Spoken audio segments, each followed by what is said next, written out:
Ave María Purísima, sin pecado concebida. Capítulo 213. En Gabaón. Escrito el 22 de octubre de 1946. En primavera, verano y otoño, Gabaón, situada sobre la cima de una colina en medio de una fertilísima llanura, debe de ser una ciudad atractiva, aireada y con un bellísimo panorama. Sus blancas casas están escondidas entre el follaje de los árboles que no lo pierden, entremezcladas con otros que no tienen ni una hoja por ahora, pero que en la estación propicia transformarán la colina en una nube de ligeros pétalos y más tarde en un triunfo de frutos. Ahora en el invierno se ven por sus pendientes vides sin hojas, olivos grises, o bien salpicadas de huertos en que solo se ven oscuros troncos y con todo es hermosa y bien aireada. La vista descansa por la pendiente de la colina y en la llanura arada. Jesús va a una gran cisterna o pozo que me trae la memoria del de la Samaritana o el de Enrogel, y mucho más los depósitos cerca de Hebrón. Hay mucha gente allí. Unos se apresuran a sacar agua suficiente porque el sábado está cercano. Otros se dan prisa por terminar sus últimos quehaceres y otros que, terminadas sus labores, se entregan al descanso sabático. En medio de ellos están los 8 apóstoles que anuncian al Maestro y que han tenido éxito, porque veo que se reúnen en torno a ellos enfermos, mendigos y gente que sale de las casas. Cuando Jesús llega a donde está la cisterna, se oye un murmullo que se transforma en un grito unánime. ¡Hosana! ¡Hosana! Entre nosotros está el Hijo de David. Bendita sea la sabiduría que llega a donde fue invocada. Benditos vosotros que sabéis acogerla. Paz, paz y bendición. E inmediatamente se dirige a los enfermos y a los paralíticos por alguna desgracia o por enfermedad, a los ciegos que nunca faltan o que pronto se cegarán, y los cura.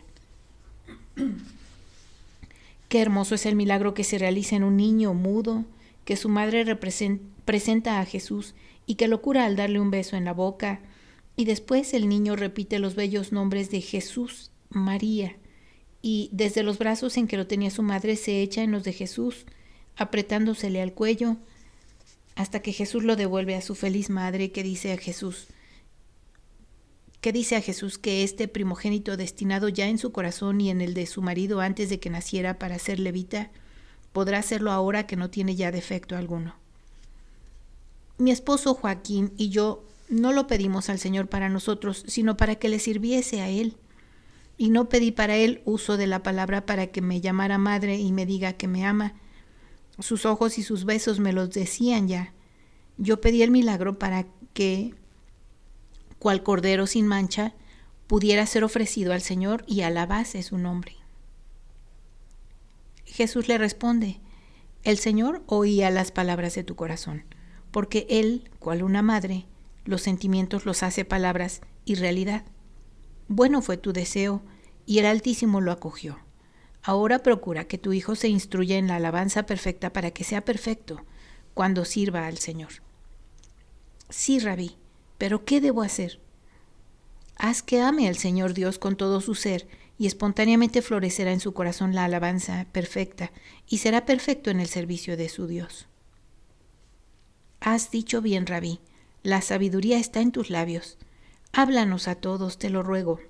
Dice un gabaonita de aspecto majestuoso, que se ha abierto paso hasta donde está Jesús, y quien invita para que vaya a la sinagoga.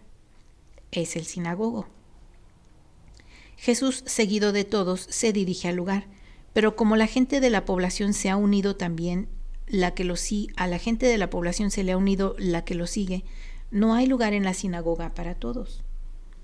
Por esto Jesús, siguiendo el consejo del sinagogo, habla desde la terraza de su casa que está contigua a la sinagoga. Es una casa amplia y baja que cubre por 2 lados un cercado de verdes jazmines. La voz fuerte y armoniosa de Jesús atraviesa el aire tranquilo de la tarde que desciende, se propaga por la plaza, llega a las 3 calles que en ella desembocan. Un pequeño mar de cabezas atento lo escucha.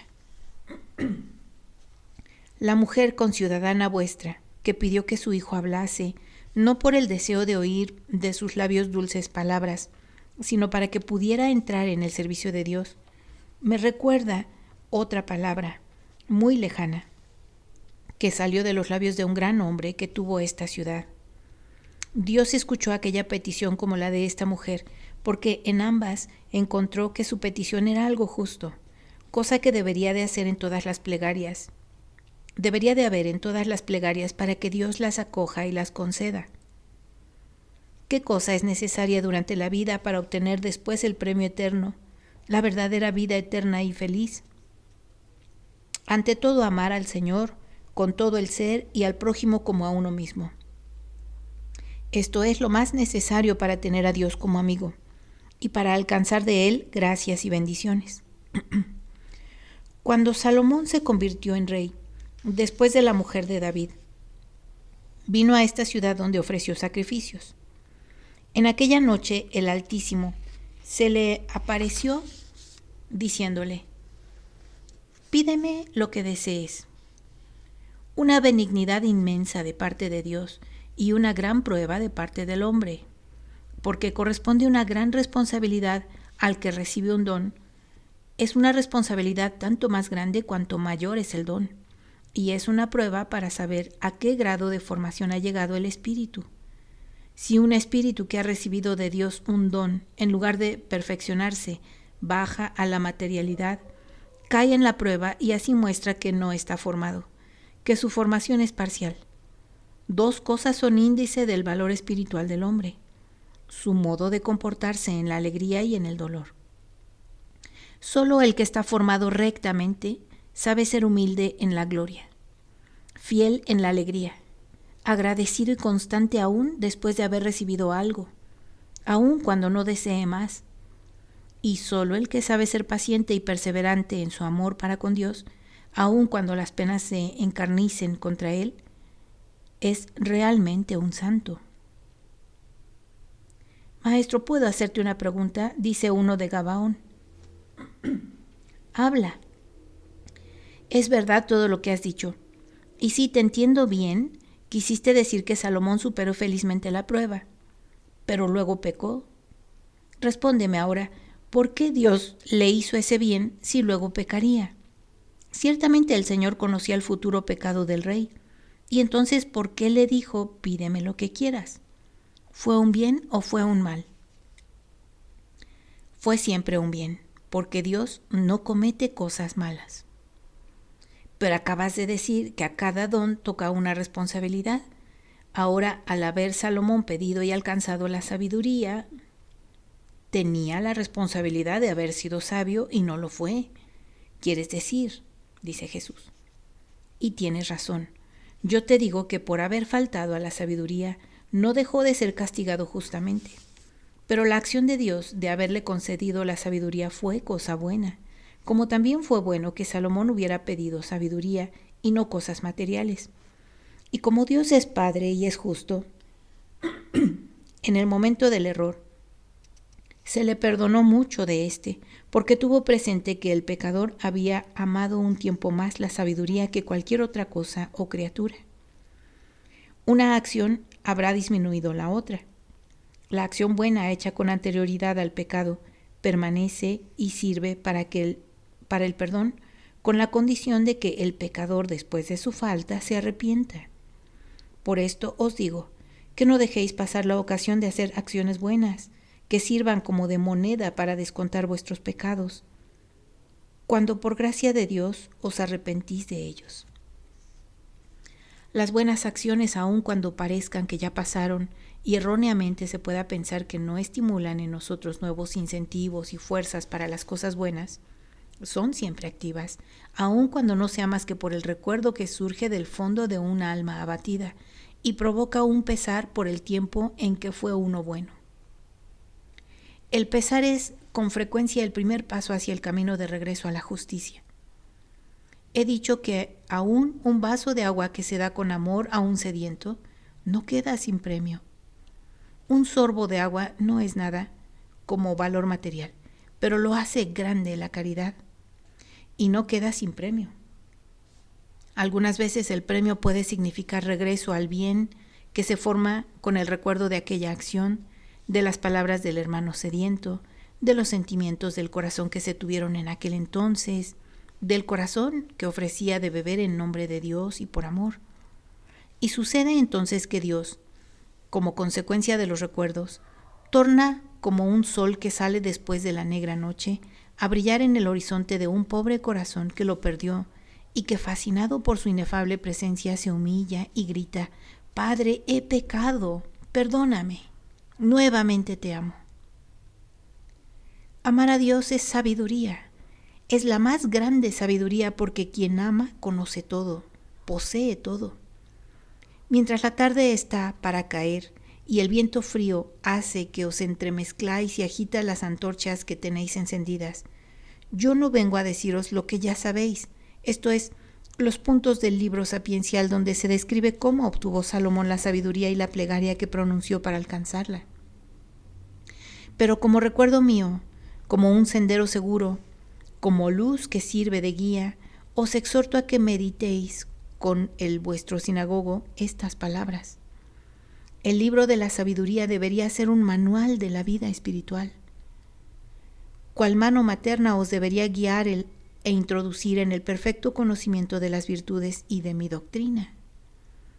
Porque la sabiduría me prepara los caminos y hace de los hombres seres de corta vida e incapaces de comprender los juicios y las leyes, siervos e hijos de las esclavas de Dios. Dioses del paraíso divino.